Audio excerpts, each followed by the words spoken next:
como lo decías vos. Bueno, vamos a tomar contacto con Javier Elizondo, es sociólogo y está especializado en economía. ¿A quién le vamos a consultar justamente lo que está sucediendo y lo que significa esta suba del dólar? ¿Qué tal? Muy buenas noches, Javier. ¿Cómo le va? ¿Qué tal? Muy buenas noches, chicos. ¿Cómo están? Muy bien, bueno, esperando que nos hagan análisis quienes tienen obviamente más conocimiento del tema. A su criterio, ¿qué significa y realmente sí es buena esta intervención que ha llevado adelante el Banco Central? Bueno, el Banco Central tuvo la oportunidad a través del crédito con el Fondo Monetario Internacional de obtener algo de liquidez en dólares y poderlo colocar en la plaza como una forma de calmar el dólar. Pero básicamente el mercado no cree que esta situación se pueda sostener, por lo tanto cualquier dólar que esté en oferta, 25, 27 o 29, es considerado barato y por lo tanto se accede a todos, se compran todos los dólares que ofrece el Banco Central.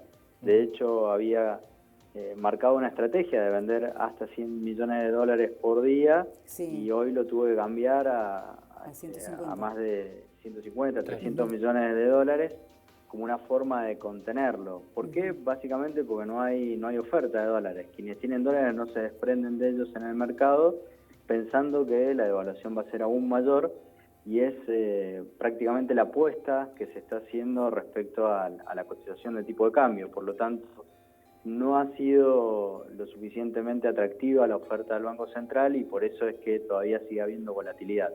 Más que todo porque hubo un cambio de nombres, pero no de política económica. Claro. Entonces, no se cree de que pueda ser posible estabilizar el tipo de cambio. Bien. ¿Qué ha pasado con el dólar? Porque uno especulado, por lo menos en una primera medida, a partir de el préstamo otorgado por el Fondo Monetario Internacional. Digo, ¿qué ha pasado? Porque se especulaba que a partir de ese préstamo iba a cambiar un poco la situación. Más allá de que cambiaron algunos nombres, la política económica es la misma, pero sigue el dólar manejándose de forma incorrecta. Le pregunto a usted qué sabe más. Sí, por un lado es difícil saber, es difícil. Nadie en economía tiene una bola de cristal para establecer qué puede pasar en el futuro. Pero lo que ha ocurrido es que las señales que da el gobierno nacional no son las adecuadas para sostener una política económica de mediano plazo, aunque sea. No, ni siquiera hablando de largo plazo, sino de mediano plazo. ¿Por qué? Porque todavía está la facilidad que tienen los exportadores de traer los dólares de sus ventas al exterior dentro de un periodo de 10 años. O sea, no tienen la obligación de traerlo. Mientras vos tenés un comercio exterior que cuando vos importás tenés que pagar en el día, sin importar de dónde traigas la plata. Por otro lado, tenés un déficit comercial muy alto.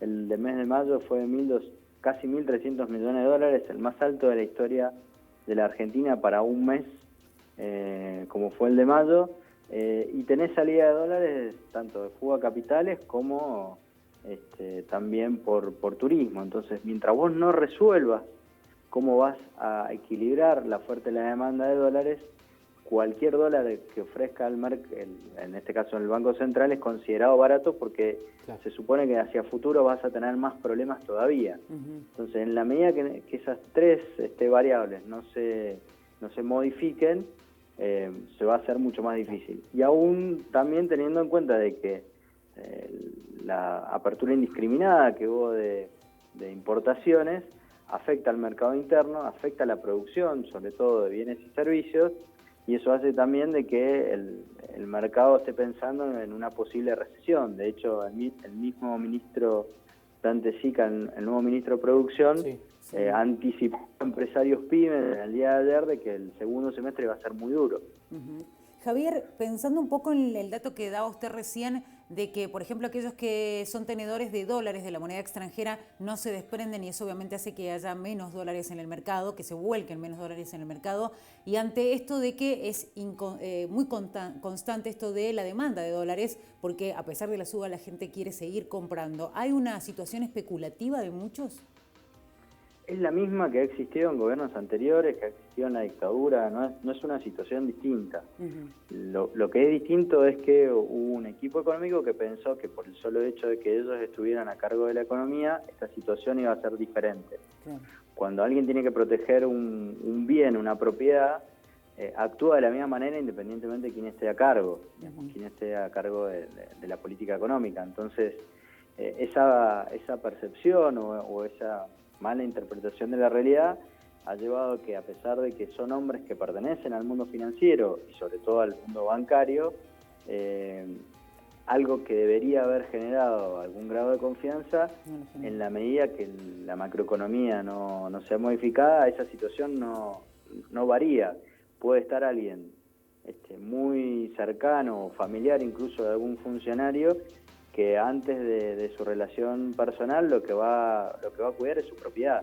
Y esto es lo que están haciendo sojeros, empresas mineras o empresas multinacionales que envían sus dólares al exterior.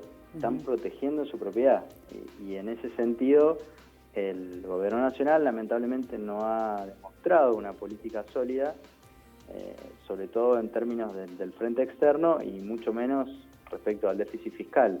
Hubo un endeudamiento muy fuerte desde el 2016 hasta principios de este año, que además genera una demanda de dólares adicional a lo que existía anteriormente, y eso hace de que cualquier probabilidad, el pronóstico más acertado, más posible, en la medida que transcurre el tiempo, es que la falta de dólares va a ser aún mucho más grave en el futuro. Entonces, no es tanto la cantidad de dólares que salen por las personas que ahorran de manera individual, pero sí en la medida de que sojeros, por ejemplo, no liquiden o se siga importando bienes y servicios del extranjero sin ningún tipo de regulación.